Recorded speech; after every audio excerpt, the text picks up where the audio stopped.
le continent africain et même dans la diaspora, nous n'avons pas que des personnes qui se concentrent sur la question économique et politique.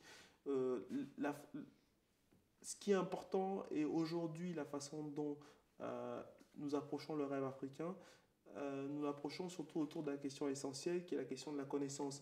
Et je pense qu'à travers notamment une dimension artistique et une dimension culturelle, les Africains et cette nouvelle génération d'Africains pourra arriver à réaliser le rêve africain différemment. Dimension artistique, donc c'est-à-dire que le rêve passe aussi par un développement artistique. Exactement, c'est-à-dire que vous avez, ce qu'il faut savoir, c'est que enfin, historiquement, dans la culture africaine, l'art avait une place assez prépondérante, c'est-à-dire que l'art dans la culture africaine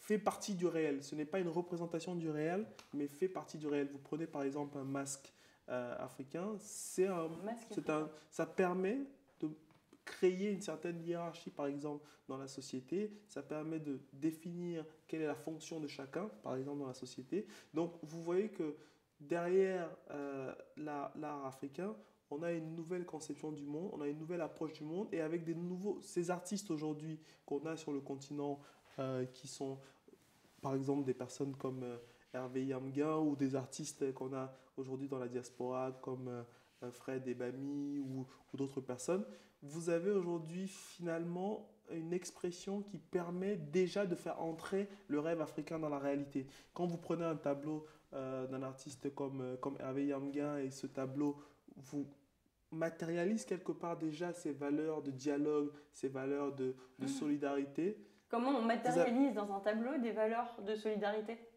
Bah écoutez, il suffit de regarder un joli tableau où vous voyez notamment des personnes qui se tiennent par la main, vous voyez des personnes qui échangent, vous sentez l'amour, vous sentez la chaleur de l'échange et quelque part dans cette approche-là, finalement, vous êtes touché dans votre émotion et vous voyez que ce rêve africain finalement de solidarité, de partage, prend déjà, j'allais dire, s'ancre déjà dans le réel et s'exprime. Et je crois que c'est ce qui est important. L'art aujourd'hui en Afrique permet de donner corps à ce rêve africain. Et ensuite, derrière, justement, tous ces hippies de Harvard ou des universités africaines pourront relayer ce rêve sur le plan économique et politique.